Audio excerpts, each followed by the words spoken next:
नमस्कार, आप सभी का स्वागत है आज की ताजा खबर में। सबको नमस्कार। अभी कुछ दिन पहले एक व्यक्ति मेरे पास आया और उसने मुझे बताया कि वो एक प्राइवेट हॉस्पिटल में गया। उस प्राइवेट हॉस्पिटल में उसने पूछा कि उसे कोरोना की बीमारी है, कोरोना का बेड चाहिए। पहले उन्होंने मना कर दिया। जब वो बहुत गिड़गिड़ाया तो उन्होंने कहा 2 लाख रुपए लगेंगे। मुझे विश्वास नहीं हुआ। अभी कुछ दिन पहले फिर एक दिन एक टीवी प्रोग्राम पे, लाइव टीवी प्रोग्राम के ऊपर एंकर ने एक हॉस्पिटल को फ़ोन किया। हॉस्पिटल से पूछा जी कोरोना का मरीज है हमारे फैमिली में, हमें बेड चाहिए। हॉस्पिटल ने मना कर दिया। जब वो गिड़गिड़ाया तो हॉस्पिटल ने लाइव प्रोग्राम के अंदर कहा दूसरी तरफ से कि 8 लाख रुपए दे दो, बेड का इंतजाम हो जाएगा। मैं ये नहीं कह रहा कि सारे प्राइवेट हॉस्पिटल खराब हैं। दिल्ली की स्वास्थ्य सेवा के अंदर प्राइवेट हॉस्पिटल्स ने बहुत अहम भूमिका निभाई है। दिल्ली के लोग प्राइवेट हॉस्पिटल्स के इस कंट्रीब्यूशन को सलाम करते हैं। लेकिन कुछ चंद प्राइवेट हॉस्पिटल्स हैं जो इस महामारी के दौरान भी इस तरह की गलत हरकतें कर रहे हैं। पहले कहते हैं बेड्स नहीं है, और जब और इंसिस्ट करो तो कहते हैं 2 लाख रुपए दे दो, 5 लाख रुपए दे दो, 8 लाख रुपए दे दो। इसको बेड्स की ब्लैक मार्केटिंग नहीं कहेंगे तो और क्या कहेंगे। तो ट्यूसडे को, मंगलवार को, पिछले हफ्ते मंगलवार को हम लोगों ने एक ऐप लॉन्च किया। हमने कहा ये ब्लैक मार्केटिंग क्यों होती है, क्योंकि जनता को पता ही नहीं कि इस अस्पताल में कितने बेड खाली हैं, कितने बेड भर गए। तो वो अपने हिसाब से ब्लैक मार्केटिंग कर रहा है। वो जो भी 2-4 कर रहे हैं, सारे नहीं कर रहे, सारे बहुत अच्छे हैं। फिर से मैं कह दूं कि सारे प्राइवेट हॉस्पिटल्स बहुत अच्छे हैं, 2-4 हैं जो बदमाश हैं। अगर हमने ये सोचा अगर हम इसको सारी जानकारी को ट्रांसपेरेंट कर दें, अगर हम जनता को बता दें कि भाई इस अस्पताल में इतने टोटल बेड हैं, इतने खाली हैं, इतने वेंटिलेटर हैं, इतने खाली हैं, तो जनता को सब पता चल जाएगा। फिर तो कोई गड़बड़ नहीं कर सकेगा। और पिछले मंगलवार को हम लोगों ने ये ऐप लॉन्च करके दिल्ली सरकार का, और सारे अस्पतालों की लिस्ट डाल दी कि किस अस्पताल में कितने बेड हैं, कितने खाली हैं। और फिर तो जो बवाल हुआ,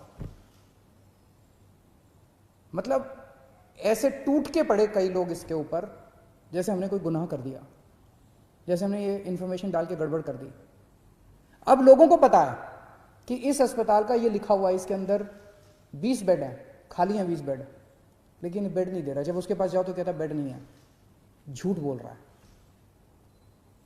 2 चीजें, इस बेड को अपडेट हम तो कर नहीं रहे, इन्हीं सबको हम लोगों ने पासवर्ड दिया हुआ है, तो उस ऐप के ऊपर अस्पताल खुद अपडेट कर रहा है कि मेरे इतने बेड खाली हैं, और फिर कहता है बेड नहीं है।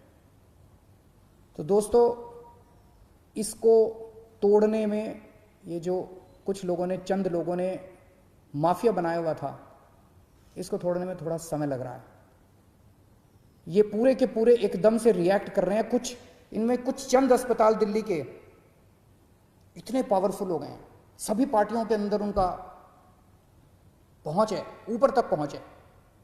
अंदर प्राइवेट में धमकी दी है उन्होंने कि हम नहीं कोरोना के मरीज लेंगे, जो करना है कर लो। मैं उनको कहना चाहता हूं, कोरोना के मरीज तो लेने पड़ेंगे तुमको। आप लोगों को दिल्ली में अस्पताल बनवाया था पैसे कमाने के लिए नहीं बनवाया था। आपका अस्पताल बनवाया था दिल्ली के लोगों की सेवा करने के लिए।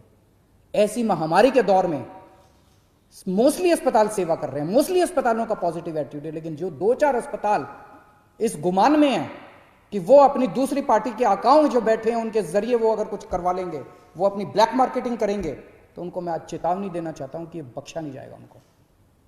कल से मेरी टीम लगी हुई है, हमने 2-4 अफसरों को बिठाया है। जितने ये प्राइवेट अस्पताल हैं, जिसकी लिस्ट है, जिसको कहा गया है कि अपने अस्पताल में कोरोना की इलाज करो, एक के मालिक को कल से बुला रहे हैं। एक का मालिक आ रहा है, उनसे पूछ रहे हैं, उनसे साफ साफ कहा जा रहा है कि देखो कोरोना के मरीजों का इलाज तो करना पड़ेगा। इसके अलावा अगर तुम्हारी कोई समस्या है तो बताओ। इसके ऊपर कोई नेगोशिएशन नहीं होगी कि इलाज नहीं करेंगे, इलाज तो करना पड़ेगा। 20% बेड रखने पड़ेंगे, कुछ लोग कहते हैं जी 20% बेड कैसे रखे हैं, हमारी व्यवस्था नहीं है। तो ठीक है, 20% मत करो, पूरे 100% बेड आपके कोरोना के लिए कर देते हैं। कुछ लोगों की जेन्युइन समस्या थी। कल से हमारी टीम, कल 33 हॉस्पिटल्स के साथ बैठक हुई, आज बाकी सारे हॉस्पिटल्स कवर कर लेंगे, क्योंकि हम नहीं चाहते जिन लोगों की जेन्युइन समस्या है। जैसे एक हॉस्पिटल आया, उसने कहा कि हमारा जी कैंसर हॉस्पिटल है, कैंसर के मरीज आते हैं, वहां अगर कोरोना के भी साथ में होंगे तो दिक्कत होगी। ठीक है, तो उन्होंने कहा जी हमारा एक और हॉस्पिटल है जो जनरल है, हम उसमें 40% कर देते हैं, 20% की बजाय, इधर का कोटा उधर कर देते हैं। बहुत अच्छी बात है, हमने उनकी बात मान ली।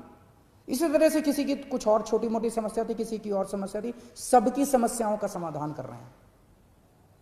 बस एक ही चीज नॉन नेगोशिएबल है, हमारे दिल्ली के लोगों का इलाज करना पड़ेगा, कोरोना के मरीजों का इलाज करना पड़ेगा, इस पे कोई नेगोशिएशन नहीं होगी। दूसरी चीज ये कर रहे हैं, मुझे कुछ दिन का समय दीजिए, इसके ऊपर मैं मानता हूं कि पहली बार इस तरह से कोई ऐप देश के अंदर नहीं, दुनिया के अंदर पहली बार बना है, जो हर अस्पताल के बेड और वेंटिलेटर का डेटा इस तरह से ट्रांसपेरेंट कर रहा है, जनता को बता रहा है, और जनता जाके डिमांड कर रही है। मुझे बड़ी खुशी है कि सारे टीवी चैनल वाले, सारे अखबार वाले फोन कर करके एक अस्पताल की रोज रिपोर्ट ले रहे हैं, कह रहे हैं इस अस्पताल को फोन किया उसने मना कर दिया, इस अस्पताल को फोन किया उसने मना कर दिया। लेकिन इसका कुछ थोड़ा बहुत फायदा भी हुआ है। ट्यूसडे को जब हमने इसको लॉन्च किया था, दिल्ली में सारे अस्पतालों को मिला के 2800 मरीज थे, और उसमें मैक्सिमम दिल्ली सरकार के अस्पतालों में थे। आज दिल्ली के 3900 मरीज हैं, 3900 मरीज हैं, 1100 मरीज ऐड हुए हैं मोस्टली प्राइवेट हॉस्पिटल्स के अंदर। वो इसी वजह से लोग, क्योंकि लोग अब इस जानकारी से सशक्त हो गए हैं और लोग जाके मांग रहे हैं। मैं फिर भी डिमांड करता हूँ, कुछ लोगों को तकलीफ आ रही है, मैं देखता रहता हूँ वीडियो, कुछ लोगों ने कहा कि मैं इस अस्पताल में गया, इस अस्पताल में गया, ऐप के ऊपर लिखा हुआ था। मैं आपकी जानकारी के लिए बता दूं, ये उन कुछ चंद अस्पतालों की बदमाशी है। कुछ दिन दीजिए मेरे को, अगर ये अस्पताल नहीं माने तो फिर हम सख्त कार्रवाई करने से बिल्कुल नहीं हिचकिचाएंगे। लेकिन मैं सभी अस्पतालों को बोल दूं कि आपको कोरोना के मरीजों की जांच तो करनी पड़ेगी। इसके साथ साथ एक और हम एक्सरसाइज कर रहे हैं कि दिल्ली सरकार का एक मेडिकल प्रोफेशनल दिल्ली सरकार की तरफ से हर प्राइवेट अस्पताल के रिसेप्शन पे बैठेगा, और वो हमें जानकारी देगा कि कितने अस्पताल, कितने बेड इसके अंदर भर गए और कितने खाली हैं। अगर कोई जाएगा तो वो इंश्योर करेगा कि उसको एडमिशन मिले। तो अब वो फॉल्स रिफ्यूजल जो है, जो अस्पताल बेड होते हुए भी मना करते हैं, जो चंद अस्पताल अगर बेड्स की ब्लैक मार्केटिंग करते हैं, ये धंधा बंद करेंगे अब दिल्ली के अंदर। एक दिक्कत जो कुछ लोगों ने मुझे बताई कि अगर कोई पेशेंट सीरियस है, सांस की तकलीफ हो रही है, ऑक्सीजन सैचुरेशन लेवल काफ़ी कम हो गया, लेकिन अभी कोरोना का टेस्ट नहीं हुआ उसका, वो अस्पताल में जाता है तो उसको कहते हैं सस्पेक्ट मरीज है, अभी उसका कंफर्म नहीं हुआ कि सस्पेक्ट कहते हैं उसको, सस्पेक्ट मरीज है। ऐसे अस्पताल को कोई लेने को मना कर दे, ऐसे मरीज को सारे अस्पताल लेने को मना कर देते हैं, कहते हैं पहले जाके टेस्ट करा के आ। कहाँ से टेस्ट करा के आएगा? अरे तुम ही तो टेस्ट करोगे, वो कहाँ से जाके टेस्ट करा के आएगा? तो आज हम ऑर्डर निकाल रहे हैं कि किसी भी सस्पेक्ट मरीज को कोई भी अस्पताल मना नहीं करेगा। अगर कोई मरीज आता है वो सस्पेक्ट है तो उसको मान लो कि वो कोरोना का मरीज है और उसके ये शुरू कर दो, क्योंकि कोरोना की अलग से दवाई तो है नहीं। अगर वो कोरोना का मरीज है तो पीपी किट पहना है तो पीपी किट पहन के उसका इलाज शुरू कर दो, उसको ऑक्सीजन तो दे दो, उसको बचा तो लो, उसकी जान तो बचा लो। तो आज हम ऑर्डर पास कर रहे हैं, ऑर्डर की किसी भी सस्पेक्ट मरीज को मना नहीं किया जाएगा और अस्पताल उसका टेस्ट कराएगा, और टेस्टिंग के बाद अगर कोरोना आ जाता है तो अकॉर्डिंगली काम करेंगे, कोरोना नहीं आता है तो उसको नॉन कोरोना वार्ड में शिफ्ट कर दिया जाएगा। कुछ लोगों ने मुझे कहा कि उन लोगों को कल से मीडिया के अंदर कुछ चल रहा था कि हमने कुछ चंद दिल्ली में टेस्टिंग बंद हो गई है, टेस्टिंग बंद हो गई है, टेस्टिंग बंद हो गई है।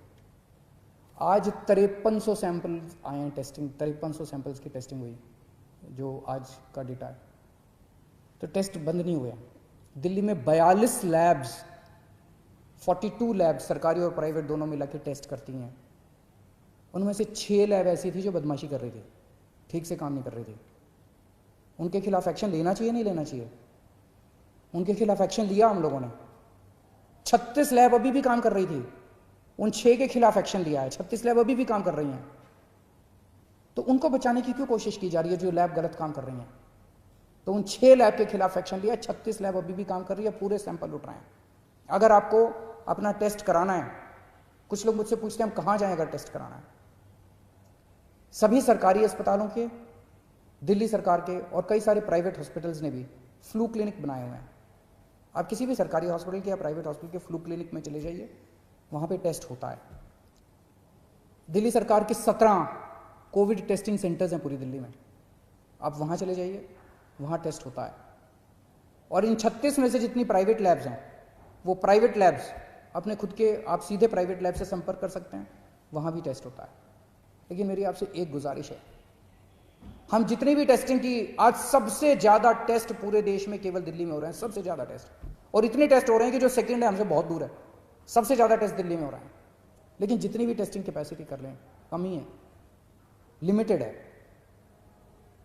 अभी हमारी इस टाइम सबसे बड़ी प्रायोरिटी केवल और केवल लोगों की जान बचाना है। माइल्ड केसेस हैं, एसिम्टोमेटिक केसेस हैं, वो तो ठीक हो ही जाएंगे, कोरोना आया चला जाएगा, जैसे बुखार आता है चला जाता है। जो सीरियस केस हो जाते हैं, जिनका ऑक्सीजन सैचुरेशन लेवल गिर जाता है, रेस्पिरेटरी रेट बढ़ जाता है, उनको बचाना हमारा मकसद है। अगर सभी एसिम्टोमेटिक लोग अपने टेस्ट कराने पहुंच जाएंगे तो सिस्टम कोलैप्स कर जाएगा हमारा।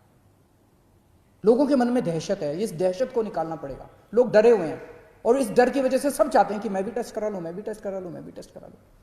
दिल्ली की 2 करोड़ जनसंख्या है, अगर हर रोज 10,000 एसिम्टोमेटिक लोग टेस्ट कराने पहुंच गए तो हमारी लैब तो कम पड़ जाएंगी ना, कितनी भी टेस्टिंग की कैपेसिटी बना लें हम।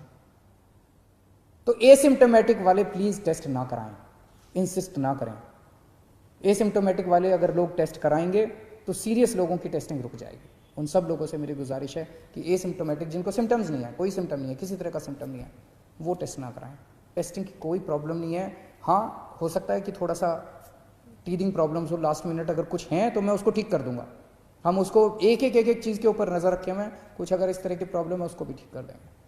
आप स्वस्थ रहें, खुश रहें, यही मेरी कामना है। नमस्कार। वीडियो अच्छी लगी हो तो वीडियो को लाइक करें, शेयर करें और चैनल को सब्सक्राइब करें। तब तक के लिए धन्यवाद।